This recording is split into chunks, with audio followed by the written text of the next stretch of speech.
Olá pessoal, sejam bem-vindos a mais uma aula de algoritmos. Nessa aula vamos continuar o nosso estudo dos vetores e vamos ver como ler um vetor de uma função. Então nessa aula, ao invés de ler ali no main, a gente vai criar uma função para ler o nosso vetor. Então para trabalhar esse conceito, vamos utilizar o seguinte exemplo. Escreva um programa que leia 4 valores e armazene esses valores em um vetor. Em seguida, lê um número e imprima as posições que o número n aparece no vetor.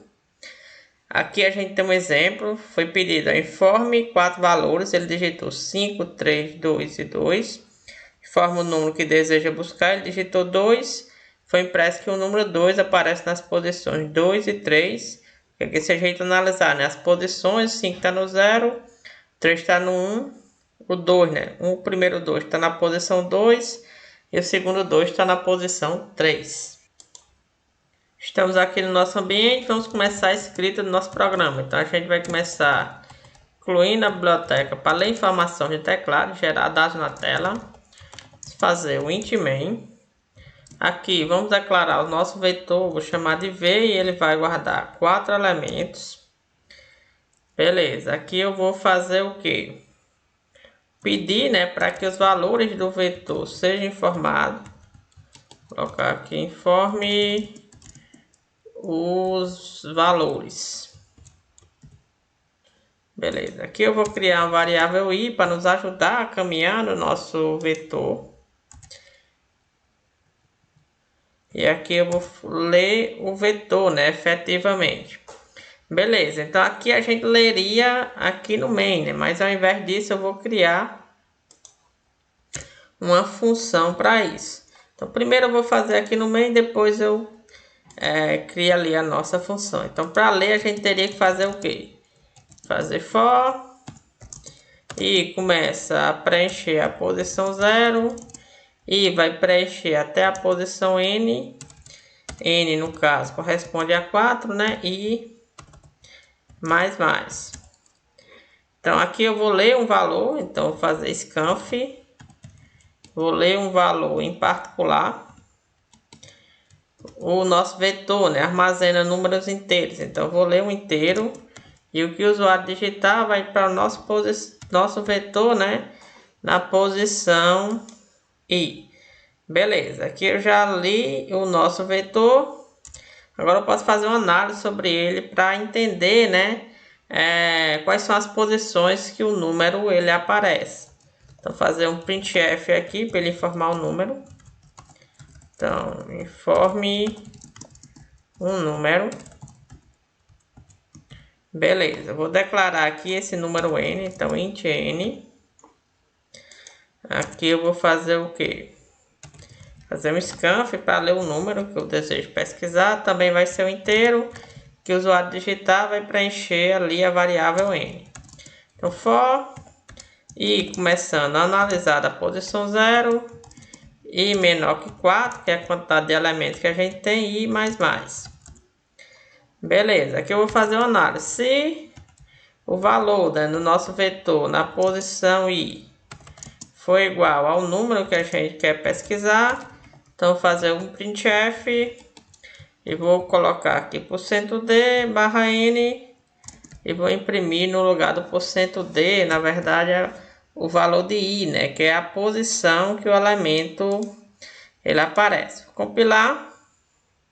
Então compilou, ok. Para ver o nosso vetor, eu vou adicionar o nosso comando, Então show array. A gente vai ver aqui vetor, vetor v. E vamos colocar um cursor aqui para a gente ficar analisando onde o i está.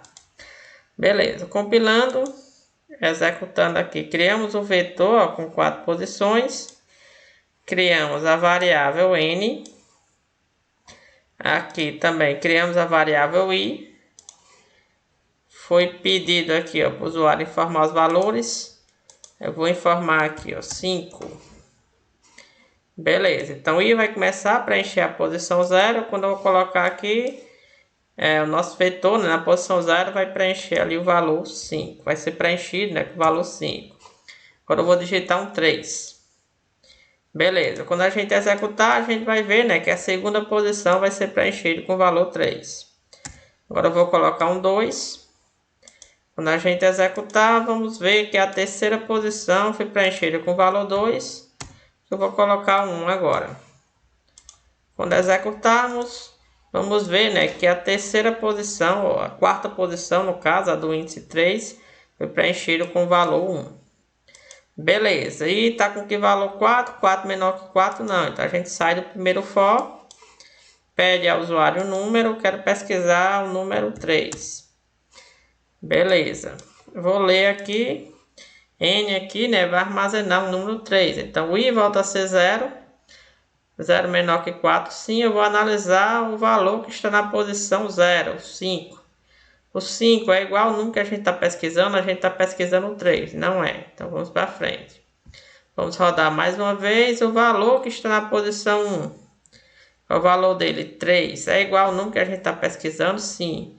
Então vou entrar e imprimir o índice que ele aparece, que no caso o índice 1. Por isso ó, que o valor 1 aqui foi impresso na tela. Beleza. Vou para frente e está com 2. 2 menor que 4, sim, ainda posso executar. Analisei o valor, né, que estava na posição 2, era um 2. Não é igual ao número que a gente está pesquisando, então vou para frente. O I está em 3, 3 menor que 4, sim. O valor que está na posição 3, ou seja, 1, é igual ao 3 que a gente está pesquisando, não. E mais, e vai para 4, 4 menor que 4, não, e o nosso programa é finalizado aqui com a resposta. Ok, mas aqui a gente fez, né, como a gente tinha feito anteriormente. Eu vou colocar aqui um printf só para separar aqui o que eu digitei da saída.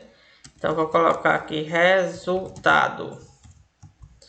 Beleza, aqui eu vou fazer o que? Ao invés, né, da gente colocar para ler o vetor aqui no main, a gente vai criar uma função para isso. Então a função void chamada ler, ela vai receber um vetor de inteiros v. Vetor de inteiros por quê, né? Que o nosso vetor aqui é um vetor aqui, no caso, armazena valores inteiros. E aqui eu vou colocar a quantidade de elementos. Então, eu vou passar o N aqui para informar quantos elementos esse vetor tem. Beleza. Então, ali em cima eu vou colocar exatamente o que está aqui.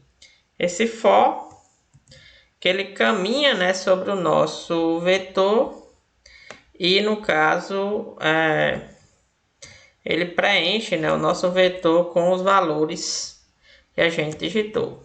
Beleza? Então aqui ao invés, né, da gente ler no main aqui, a gente vai ler agora utilizando a nossa função. Beleza, esse print aqui eu vou deixar aqui embaixo mesmo. Vou deixar aqui. E aqui eu vou fazer uma chamada, né, a minha função ler. Beleza, então aqui eu criei o vetor, criei as variáveis, pedi para ele informar o valor. Vou ler esses valores, então eu tenho que passar o que? A minha função está esperando o que? O vetor e a quantidade de elementos que ele tem.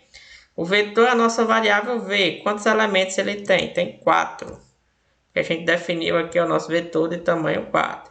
Beleza, vai ler o vetor, depois vai pegar o número, vai pesquisar e depois vai analisar esse número e o nosso programa é finalizado. Vamos compilar mais uma vez. Beleza, então aqui, ó, como a gente pegou o i lá, a gente precisaria declarar também o i, porque esse i que está no main aqui, ele não é enxergado na nossa função. Então a gente tem aqui que declarar o i. E outra coisa interessante, ao invés de a gente colocar o 4 aqui, um valor fixo, a gente vai colocar o n, que é a quantidade de elementos que vai ser lido. Então sempre que você quiser ler um vetor, você pode criar, né, uma função aqui desse tipo que vai realizar essa operação para você. Então, sempre que precisar ler, crie uma função com essa característica aqui que ela vai ler um vetor para você. Beleza, então começamos a execução. Criamos nosso vetor ali com 4 posições, a variável i. Pedimos para informar os valores. E agora a gente vai ler esses valores. Quem é que vai ler? A nossa função, né? Quando eu chamar aqui, vai passar o controle para a nossa função. Então, a nossa função também tem um vetor. O n que a gente passou foi que valor 4. Esse V aqui, né, o vetor que a gente passou. E esse daqui é o I dentro da função. Então, I começa com 0, I menor que 4, sim. Então, vou ler o primeiro valor. Vou digitar aqui 5. Então, quando a gente executar, vamos ver ó, que o nosso vetor na posição 0 foi preenchido com o valor 5. E mais. Beleza, aí você percebe que esse I aqui não está movendo, né? Porque esse I é exatamente aqui o I do main, que é diferente desse I daqui de cima. Por isso que ele não se move, né? Mas a gente consegue acompanhar aqui pelo nosso vetor. Vou digitar 3. Então, quando eu executar aqui, ó, a posição 2 vai ser preenchida, a posição 1, né, vai ser preenchida com o valor 3. E ó, I está com o valor 2. 2 menor que 3, sim. E vou ler agora o próximo. Vou digitar o valor 2. Beleza, o valor 2 preencheu a posição 2. E e está com 3. 3 menor que 4, sim. Vou ler agora o próximo. Vou digitar 1. Beleza. Digitei 1. Ó, o 1 preencheu aqui a posição 3. Agora a gente tem o nosso vetor todo preenchido, né? E ele vai para 4, então a gente terminou de preencher, né, o nosso vetor, então ele passa a executar as demais etapas do nosso programa. É para informar um número, vou informar aqui o número 5. Beleza, ele vai imprimir o texto, o resultado, o I vai passar a analisar a posição 0, ele vai se perguntar, né, o que está na posição 0 é igual ao que a gente está procurando? A gente está procurando 5. E o que está na posição 0 aqui, valor 5. Então, sim. Então, ele vai entrar e vai imprimir o 0, dizendo que o 5, né, aparece no índice 0. E e vai para 1. O que está na posição 1 é o que? O 3. 3 é igual ao que a gente está procurando? Não. E vai para 2. O que está na posição 2 é igual ao que a gente está procurando? Também não. E e vai para 3. O que está na posição 3 é igual ao que a gente está procurando? Também não. E vai para 4, 4 menor que 4, não. E o nosso programa é finalizado, né, com a saída. Então, a gente leu esses 4 valores, leu o número que a gente ia pesquisar, que no caso é no 5. Analisando o 5, ela aparece na posição 0, por isso foi impresso o 0 aqui. Beleza, pessoal? Essa foi a escrita de uma função para ler um vetor. Espero que tenham gostado e até a próxima aula. Obrigado.